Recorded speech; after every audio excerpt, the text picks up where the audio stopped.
Hello students, welcome back to Middle Education. Students, आपके सामने है क्लास 9 का साइंस सब्जेक्ट का मासिक मूल्यांकन माह अगस्त का टेस्ट पेपर। इससे पहले मैंने 2 वीडियोस अपलोड कर दिए हैं। उसमें मैंने आपका हिंदी सब्जेक्ट और सोशल साइंस का जो टेस्ट है उसको कवर किया है। यदि अभी तक आपने वो वीडियोस नहीं देखे हैं तो चैनल पे आपको प्लेलिस्ट में जाके उन वीडियोस को देख लेना है। उसमें मैंने आपको सारे क्वेश्चंस के सॉल्यूशन भी बताए हैं, आंसर के साथ ही मैंने आपको वो टेस्ट कवर करवाया है। यहाँ पे हम देखेंगे कि आपके कुल अंक जो हैं वो 20 हैं और समय 1 घंटा होता है। तो ये है अगस्त माह का पेपर। तो इसमें हम देख लेते हैं प्रश्न क्रमांक 1, सही विकल्प का आपको चुनाव करना है। तो यहाँ पे है कार्डियक पेशी पाई जाती है। तो यहाँ पे इसका जो सही उत्तर होगा वो होगा ऑप्शन नंबर आ, हृदय में। उसके बाद हम आ जाते हैं क्वेश्चन नंबर 2 पे। तो क्वेश्चन नंबर 2 में हम देखेंगे यहाँ पे पूछा गया है तंत्रिका ऊतक की कार्यात्मक इकाई होती है। तो जो सही आंसर है वो आपका हो जाएगा न्यूरॉन, ऑप्शन नंबर बा। उसके बाद फिर हम देखते हैं कि m द्रव्यमान की किसी वस्तु जिसका वेग v है इसका संवेग होगा। तो इसका जो सही जवाब है वो हो जाएगा mv का स्क्वायर। ठीक है। उसके बाद फिर हम आगे बढ़ेंगे और देखेंगे कि कोई वस्तु अपने आप चलना प्रारंभ नहीं कर सकती, अपने आप रुक नहीं सकती और ना ही स्वयं से अपनी गति की दिशा बदल सकती, बिना बाह्य प्रयास के अपनी आकृति आकार को भी नहीं बदल सकती। वस्तुओं के इस गुण को क्या कहते हैं? तो इस गुण को कहा जाता है ऑप्शन नंबर आ, जड़त्व। ठीक है। तो जड़त्व यहाँ पे आपका जो हो जाएगा वो सही जवाब हो जाएगा। अब उसके बाद हम आगे बढ़ेंगे और देखेंगे रिक्त स्थानों की पूर्ति आपको करना है। तो ये 3 अंक के प्रश्न है। पहला हम इसमें देखेंगे, यहाँ पूछा गया है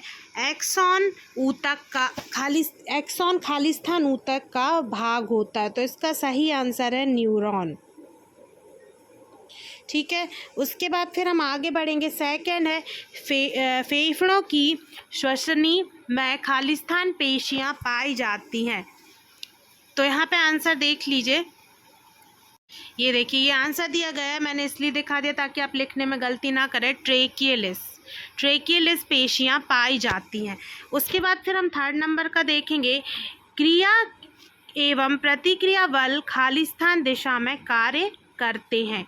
तो इसका है विपरीत दिशा। इसमें आंसर जो हो जाएगा वो हो जाएगा विपरीत। ठीक है।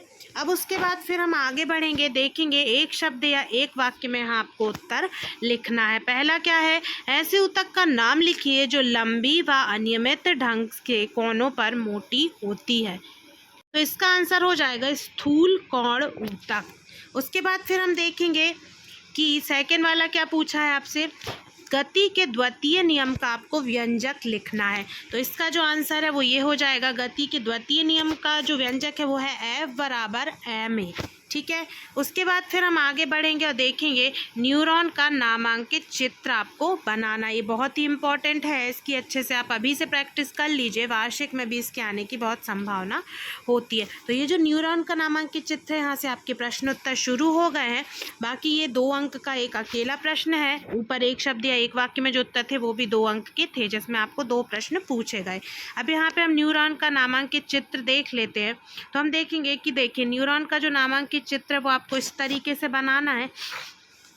बीच में ये केंद्रक है, ये जो आपको दिख रहा है शाखाएं टाइप की द्रुमिका है, तंत्रिकाक्ष जो होते हैं वो इस तरीके से खाने के बीच में, और तंत्रिका का सिरा ये है, और कोशिका काय केंद्रक के बाहर, झिल्ली के अंदर एवं केंद्रक के जो बाहर का स्थान है वो क्या कहलाता है, कोशिका काय। उसके बाद फिर है उसके अथवा में आरेखित पेशी का नामांकित चित्र बनाइए। तो देखिए आरेखित पेशी का नामांकित चित्र यहाँ पे हम देख लेंगे। ये इस तरीके से एक आँख का एक शेप बनाना है आपको, खड़ी हुई आँख, एक मछली के जैसा भी आप इसको देख सकते हैं। तो इस तरीके से इसको बनाना है और फिर यहाँ पे आपको इसका नामकरण कर देना है। तो देखो यहाँ पे आपको देखने को मिलेगा कि सार्कोप्लाज्म जो है ये इस तरीके से यहाँ पे जो भाग है केंद्रक बीच में है, और सार्कोलेमा ये इसकी जो बाहरी परत है, झिल्ली है, वो है। ठीक है, और नीचे आरेखित पेशी आप डाल देंगे। अब उसके बाद देखेंगे हम प्रश्न क्रमांक 5, धीमी चलती हुई किसी वस्तु में की गति को कैसे बढ़ाया जा सकता है। सभी 2 अंक की प्रश्न है। तो यहाँ आंसर जो है वो यहाँ देख लेंगे हम। बल किसी वस्तु की गति को बढ़ाया धीमी कर सकता है। आपको पता है यदि बाहर से बल लगाया जाए तो किसी भी वस्तु की गति धीमी या तेज हो जाएगी। अब ये दिशा भी बदल सकता है। किसी वस्तु पर यदि अधिक बल लगा दिया जाए तो उसकी गति में अधिक परिवर्तन आएगा। भारी वस्तु की गति में समान परिवर्तन लाने के लिए हल्की वस्तु की तुलना में अधिक बल की आवश्यकता होगी। ठीक है, क्योंकि भारी वस्तु में ज़्यादा बल लगेगा क्योंकि उसका जो वेट है वो ज़्यादा है। फिर है उसके अथवा में मैदान में लुढ़कती हुई गेंद अपने आप ही क्यों रुक जाती है। देखिए, क्योंकि आपको ये पता होगा कि जब भी हम चलते हैं या फिर रोड पे जो गाड़ियाँ चलती हैं उनके बीच में जो पृथ्वी या धरती है और उसके साथ उसके ऊपर सतह पे कोई भी वाहन, मनुष्य, कोई भी चले या कोई वस्तु है तो उसके बीच एक बल कार्य करता है जिसका नाम है घर्षण बल। तो ये जो है वो चलने वाला कोई भी, चाहे वो मनुष्य हो, चाहे वो कोई वाहन हो, चाहे वो कोई वस्तु है जो लुढ़क रही है, तो उसकी गति का विरोध करता है। तो जिसके कारण थोड़ी देर तक तो बल जो लगाया गया गेंद पे उसके कारण गेंद लुढ़कती है, लेकिन फिर घर्षण बल के कारण वो स्वयं ही रुक जाती है, क्योंकि घर्षण बल हमेशा विपरीत दिशा में लगता है। उसके बाद न्यूटन के गति के संबंधी 3 नियम लिखना है। तो यहाँ पे पहला नियम है, एक समान गति की अवस्था में हर एक वस्तु उसी अवस्था में रहेगी जब तक भी उस पर कोई बाह्य बल कार्य ना करे। दूसरा है बल बराबर द्रव्यमान गुणित त्वरण, मतलब कि F बराबर ma। ठीक है, ये स्मॉल f बराबर ma है, वहाँ पे भी गलत लिखा हुआ था ऑब्जेक्टिव में, ये सुधार लीजिए, कैपिटल F नहीं होगा, वहाँ पे भी आपको करेक्शन कर लेना है। एक ऑब्जेक्टिव में आपको पूछा गया है कि बल और त्वरण के बीच का जो संबंध है, जो भी प्रश्न था उसमें ये दिया गया था। तो इसमें F बराबर ma इस तरीके से आपको लिखना है। T भले ही ना लिखें लेकिन F बराबर ma तीनों स्मॉल आएंगे। तीसरा है, प्रत्येक क्रिया के बराबर एवं विपरीत प्रतिक्रिया होती है, मतलब कोई भी क्रिया कराई जाएगी तो उसके विपरीत प्रतिक्रिया भी होगी। उसके बाद फिर है संवेग किसे कहते हैं, इसका मात्रक लिखिए। देखिए, इसका मात्रक क्या है, इसका ऐसा ही मात्रक है, किलोग्राम मीटर सेकंड के ऊपर जो पावर है वो -1 की है, मतलब ms के ऊपर -1, kg ms के ऊपर -1। संवेग में न्यूटन गति के विषयक द्वितीय नियम बताता है। क्या बताता है द्वितीय नियम? कि कुल बाहरी बल उस समय से विभाजित जिस पर वह बदलता है तंत्र के संवेग में परिवर्तन के बराबर होता है। कुल मिला के जो बल है वो जिस समय बदल रहा है जिस समय में, तो उससे उसे विभाजित करना है, और तंत्र के संवेग में जो परिवर्तन है उसके बराबर ही से माना गया है। उसके बाद अंतिम प्रश्न है प्रश्न क्रमांक 7, पौधों में एपिडर्मिस की भूमिका को समझाइए। तो यहाँ पे देखिए, किसी भी अंतरकोशिकीय स्थान के बिना एपिडर्मिस जो है पौधों को पूरी सतह को कवर करता है। कुछ पौधों में पौधों की पानी की कमी को पूरा करने के लिए एपिडर्मल बाल भी होते हैं। जैसे आप बारीक बारीक देखेंगे, सफ़ेद सफ़ेद पौधों की पत्तियों पे बहुत बारीक बारीक आपको रोम की तरह दिखेंगे।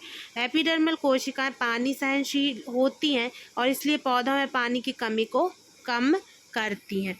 उसके बाद जो प्रश्न ये है आपका अंतिम प्रश्न, पेशियों से आप क्या समझते हैं, कितने प्रकार की होती हैं? रेखित पेशी को समझाना है। देखिए, यहाँ पे है जो पेशियाँ वो 3 प्रकार की हैं, ऐच्छिक मांसपेशियाँ, अनैच्छिक मांसपेशियाँ और हृदय मांसपेशियाँ। ये होगा इनके प्रकार। उसके बाद फिर यहाँ पे लिखित पेशी के बारे में दिया गया है कि कंकाल पेशियां शरीर के जो कंकाल अवयवों के निकट संपर्क में होती हैं और सूक्ष्मदर्शी से देखने पर इनमें धारियां दिखती हैं, अतः इन्हें रेखित पेशी कहा जाता है। ठीक है, क्योंकि इनकी गतिविधियां स्वैच्छिक नियंत्रण में होती हैं इसलिए इन्हें ऐच्छिक पेशियां भी कहा जाता है। तो ये एक बड़ा प्रश्न बन सकता है कि जो रेखित पेशी और ऐच्छिक पेशी एक ही है या नहीं। तो ये आपको इसमें उत्तर में सत्य लगाना है, खाली स्थान में भी आए तो आपको सही जवाब भर देना है। तो ये था आपका साइंस सब्जेक्ट का टेस्ट। मैंने बहुत अच्छे से एक्सप्लेन कर दिया है ताकि आपको कोई भी किसी भी प्रश्न में दिक्कत ना हो। आई होप आपको सारे क्वेश्चंस अच्छे समझ में आ गए होंगे। मिलते हैं नेक्स्ट वीडियो में। Thanks for watching this video.